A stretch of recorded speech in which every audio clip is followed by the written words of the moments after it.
What's up mga kababayan? News that matters here. Dito sa video natin ngayon ay ating panoorin itong one-on-one session na ginawa ni Miss Corina dito kay Yusek Claire na may tililing di umano. Na pati itong si Miss Karina Sanchez tila'y hindi kumbinsido sa mga pinagsasabi nitong bagong inupo ni Bonget, no? Na halata masyado ang pamumulitika sa kanyang mga sinasalita. Na tinawag pa itong si Tatay Digong na siya di umano ang diktador at hindi ang kanyang amo na bangag na si Junior. Pero bagong lahat, huwag niyo po sa nakalimutang mag-like at subscribe para updated ka sa mga uploads ko araw-araw. At yun na nga no mga kababayan, kitang-kita na ang pag-upo niya ang rason para resbakan ng mga Duterte, no? Dahil itong ginang na ito may galit sa mga Duterte. Ay nako, kung kaya naman hindi ko na patatagalin pa, ito na ang buong video. All right, so let's start first with this. You clapped back at former President Rodrigo Duterte. It's all over the news. But eto tanong ko, isn't this what Duterte wants? Gusto niya patulan siya Then I will. We will. Okay. Oh, good. But aren't you Yeah, giving... definitely. As long as it is worth answering back, we will do that. Just Okay. avoid, so that the people will know the truth. Because if we will allow former President Duterte to do that, keeps on doing that, he will keep on doing that, maybe the people will believe in him and they may consider that as a truth. And we will prevent that. Okay, why was former President Duterte's comment on the Marcos administration moving into a dictatorship? Why is that important to address? Yes, because, former President Marcos keeps on repeating, keeps on telling about this dictatorship when most of us cannot see any signs that our president is gearing towards dictatorship. Remember, the one accusing the president, the former president, is the one who showed that acts of dictatorship. Remember, for the past 6 years when he was into power, he showed his power really being the authoritarian. Remember what happened to ABS-CBN? Even if the House will give or renew the franchise of ABS-CBN, he will order NTC not to allow ABS to operate. Baliw ka pala, clearing Kaya tinanggal ng franchise yung ABS-CBN dahil sa hindi nagbabayad ng tamang buwis itong malaking channel na ito. Dagdag pa na ang sinasabi mong si Tatay Digong ang diktador. Si Marcos ang diktador dahil pinatatahimik niya na magsalita ang taong bayan laban sa kanyang administrasyon. Iba talaga kapag nabayaran, no mga kababayan, nabigyang posisyon ng mga bangag. Nag-iiba ang tono ng mga ito. Is that not dictatorship?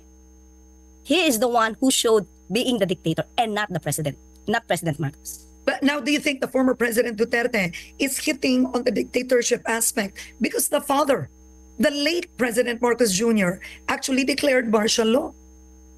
Maybe he wants to create that fear on the people because we all know people do not want even the idea of martial law.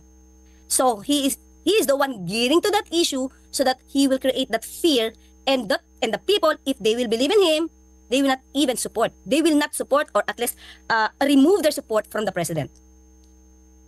Now, you also address the issue about the gold. And, alam mo, ito tanong ko nga, Attorney Claire, matagal na itong kwento, di ba? Ang mga Marcos may Yamashita gold. ang dami nilang ginto. Binenta ang ginto ng kung ano-ano. Why did you address this in a press conference? Because it was also stated by former president in that rally in Cebu. And Ms. Karen, this... So sa madaling salita, clearing, no, na may tililing, ang ginagawa mo ngayon na pag-show off, pamumulitika para siraan ng mga Duterte dahil tuta ka ng mga bangag. Yun ang conclusion doon. This issue had already been answered by BSP as early as October 2024. They explained that selling gold, pag mataas kasi yung gold, parang stocks sell high. Parang ganun So kapag he keeps on telling this, parang nag-utos daw si PBBM na ibenta itong mga gold na to. Okay.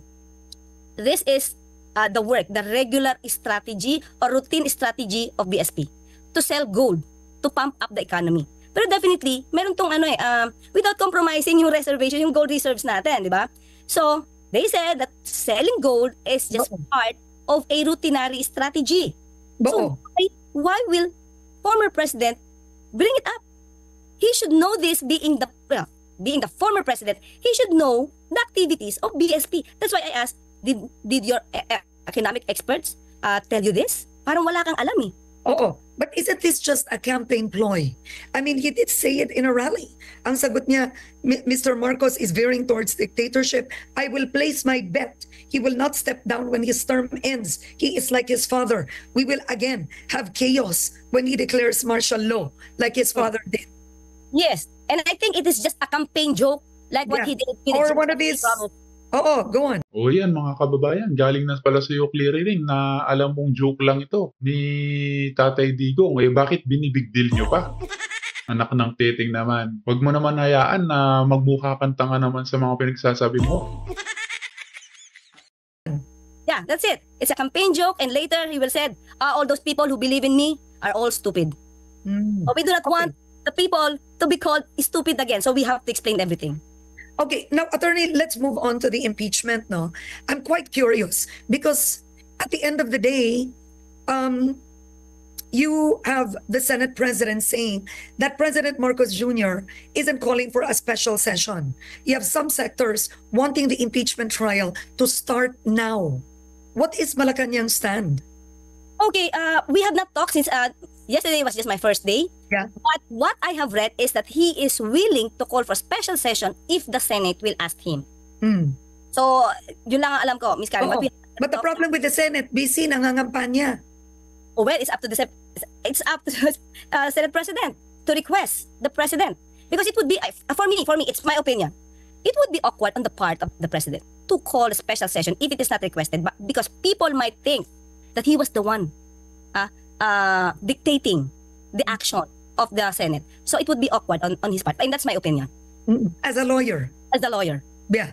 Okay, but what does the law say when it comes to impeachment trials? Should the Senate start immediately? What does forthwith mean? Yes, it's like this. When you say to proceed at a forthwith proceed, it doesn't say in the Constitution if they should proceed even during the recess. It's very broad na you have to start immediately. Maybe if the Senate is in session, they have to abide and they have to proceed immediately. But since there is no time element in the Constitution, that recess will definitely be a factor if they will proceed immediately or they will proceed immediately after the recess. So it's up to... So interesting, there are two schools of thought. Yeah. Should you be in session or do you proceed immediately even if Congress is in recess? Yes. Right? So Yes. there are two schools. All right. Because we started. They cannot proceed just now because of this, unless there's special session. Yeah. So Yeah. there is no indication in the Constitution that they have to proceed during even during the recess with a special session. It's something like that. Wala. Oo. Wala. Oo. All right. So, Attorney Castro, and it was your first day yesterday, so I know you'll be. What are you expecting today? I'm sure you're going to go through several matters. Yes, I think my schedule was kind of now. I cannot anymore answer for my schedule because Oo. your office, your staff requested Oo. me this Zoom meeting with you. Thank So I you. have- Thank you. So this is your first. This is your No, first. you were the first to request, or maybe you were your staff. The text of your staff was the one that I first read, so I said okay. Okay. But I had this interview with Alvin and then with Aljo. Really? Then after you, it's with Ted Filon. So I could not go You're to busy. wala kanyang as per schedule. Okay. All right. Now, will the president ever agree to a one-on-one with journalists? Yes, he has plans. One every month, press con.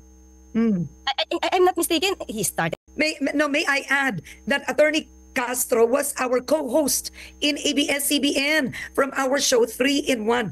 I wanted to ask you first, how were you invited there? Why did you join government?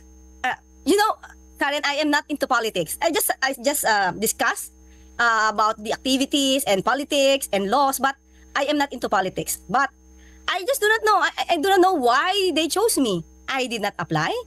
I was just invited, and maybe 2 to 3 days I had no decision yet, and I was contemplating at the time not to accept. But when I was told that I could help curtail fake news through this position, then and I prayed then I accepted.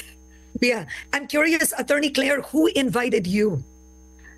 Who invited me? I will not divulge, Miss Karen. I will not divulge. Okay, so what are the marching orders of President Marcos Jr.? First is to answer